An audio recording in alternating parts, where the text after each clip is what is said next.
let me just acknowledge that what I'm about to say is going to seem like a very weird place to start this show. But I promise you it is relevant to one of the biggest stories of the day. Okay, this is Jackie Heinrich. She is a White House reporter over at the Fox News Network. You may have seen her years ago questioning me from the briefing room. And last year, Fox News reporter, again, you see it right there on your screen, Jackie Heinrich, got engaged to this guy on screen, Republican Congressman Brian Fitzpatrick of Pennsylvania. And that's the moment after he popped the question. They're in a lavender field in France. It's all very adorable. Now, why am I telling you all of this? You're like, what is happening right now? Because today, that Fox News reporter tried to ask the president of the United States a pretty straightforward question. And this is how he responded. Do you have a problem with Prime Minister Netanyahu? When her husband votes against me all the time, can you imagine? I don't know what's with him. You better ask him what's with him. Her husband, she's married to a certain congressman. He likes voting against Trump. You know what happens with that? It doesn't work out well. I don't know why he does. Okay, first off, as far as I know, Congressman Fitzpatrick is not quite Jackie Heinrich's husband yet. They're getting married later this spring. But that's beside the point. The point here is this. Donald Trump is making not-so-veiled threats aimed at members of his own party who have the audacity to vote against his agenda. Now, inside Trump's mind palace, you could call it, he clearly believes he's riding high after he ousted Republican Congressman Thomas Massie last night, after he ousted Republican Senator Bill Cassidy last week, and after he ousted several Republican state legislators in Indiana earlier this month. He clearly feels great about all of the members of his own party he has managed to take out in the past month. I'd note it took $33 million to take out Massie, most expensive race in congressional history. And now he's expanding the battlefield of his Republican civil war, though I would note, threatening not just Republicans in ruby red districts who will be replaced by other Republicans, but Republicans like Brian Fitzpatrick, who represents a crucial swing district Republicans are trying desperately to hold on to this November. To put a fine point on it, I think you all get this, but if Trump takes out Brian Fitzpatrick, a Democrat takes that seat, not a Republican. So how did Brian Fitzpatrick take Trump's not-so-veiled threat? Did he cower in fear from a president who is bragging about the foes he's taken out from his own party? Well, here was Brian Fitzpatrick just a few hours later when he was asked about Trump's new slush fund for Capitol rioters, a.k.a. the so-called anti-weaponization fund. What do you make of this $1.7 billion fund for... Bad news. We're going to try to kill it. You're going to try to kill it? Yep. Wow. Okay. And how? Well, we're considering legislative options. We're going to write a letter to the AG to start, but we're considering a legislative option. Okay. We're trying to unpack exactly, what the legal machinations are, but can't do that. Right. And have you ever heard of any other Americans, other than Trump as an associate? I haven't. Who are unauditable by the IRS? I've never heard that before. Okay. So would that be part of the legislative? Of course. Okay. Of course. Yeah, you can't do that. Yeah, you can't do that. Pretty clear. That's what I've been saying. That's what a lot of people have been saying. But Brian Fitzpatrick does not sound at all scared of Trump's threats. That was not a fearful guy. But before you give him any sort of profile and courage award, you should know that Brian Fitzpatrick represents a district that Joe Biden won by 3.5 points. He knows that no matter how much Trump thumps his chest, no matter how many times he threatens him, the people who he really has to fear are the general election voters in his district. Those are the people who have the power to take him from congressman to unemployed husband of a much younger Fox News reporter. That's almost certainly why today Congressman Fitzpatrick sent a letter to Acting Attorney General Todd Blanche demanding answers about Trump's new slush fund for Capitol rioters. And Congressman Fitzpatrick isn't just some random member of Congress trying to pick a fight with Trump. He sits on the powerful House Ways and Means Committee, which has oversight over the IRS. So he will have ample opportunity, potentially, to demand more answers about this fund. And the thing is, Brian Fitzpatrick isn't the only Republican who doesn't seem scared by Trump's threats. Today, Republicans are preparing to strip the taxpayer money for Trump's very unpopular ballroom project out of their latest funding bill. Trump had pressured Senate Majority Leader John Thune to take drastic measures to force that funding through Congress. He even pressured Thune to fire the Senate parliamentarian so they could override the rules of Congress, all to get his precious ballroom money. But John Thune didn't fire the parliamentarian.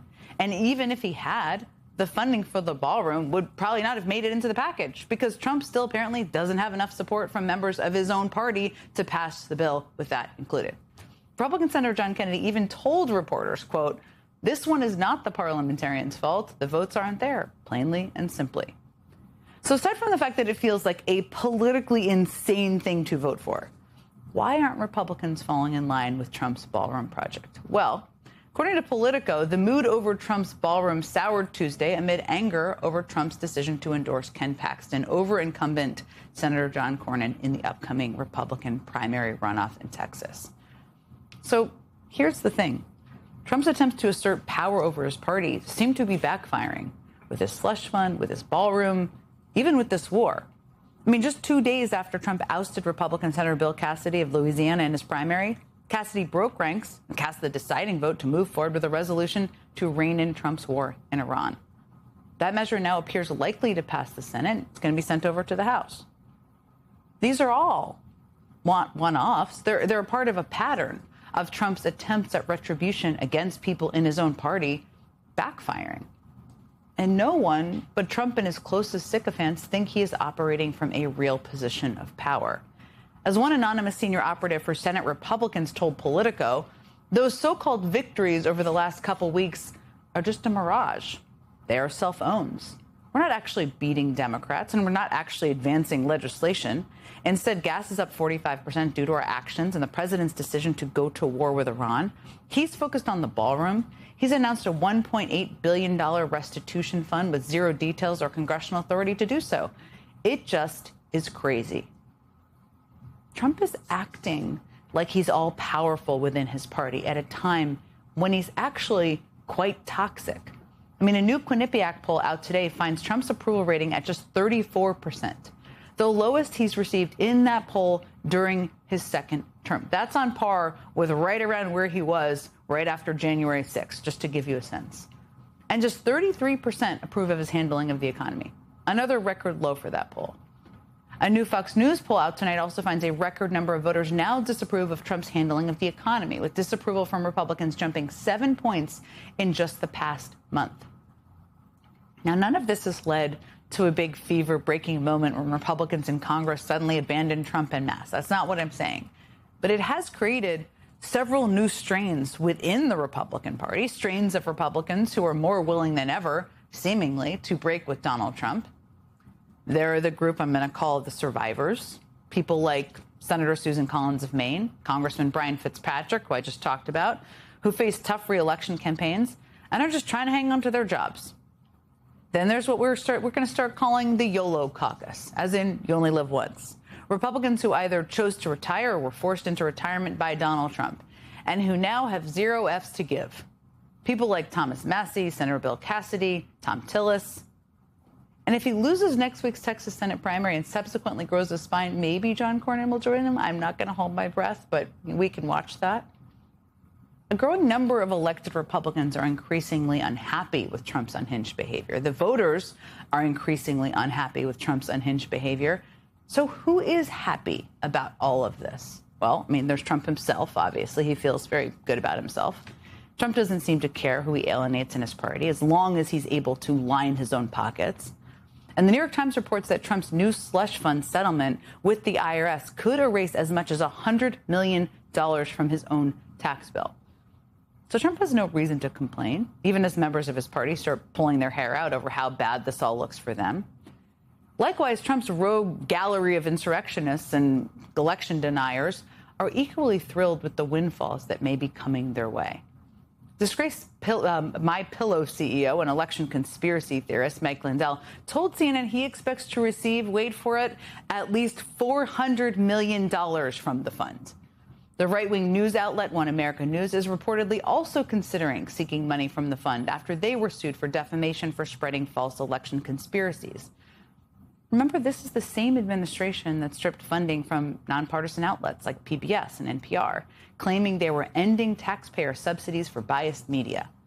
Now they may end up using your tax dollars to fund an explicitly biased right-wing outlet.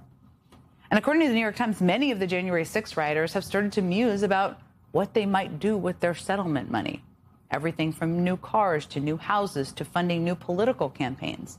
Enrique Tarrio, the leader of the neo-fascist Proud Boys movement, told Reuters he wants between $2 and $5 million, adding, quote, "I'm not greedy."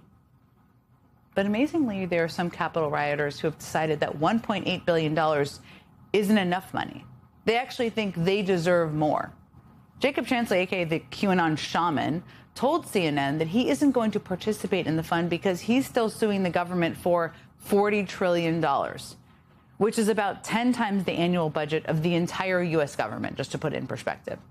Now, another Capitol rioter reportedly said they didn't think $1.8 billion was enough once you divide it among all the insurrectionists. He told the Times, quote, "Even when Trump divorced Marla Maples and he was getting interviewed on it, he admitted that $1 million isn't a lot of money." Look, handing over any amount of money, $1, to these people isn't just immoral and insane, it's political suicide. The backlash against this is growing by the day. Even Republicans are starting to understand how bad this looks for them. The question now is there enough outrage and momentum for Congress to actually stop it?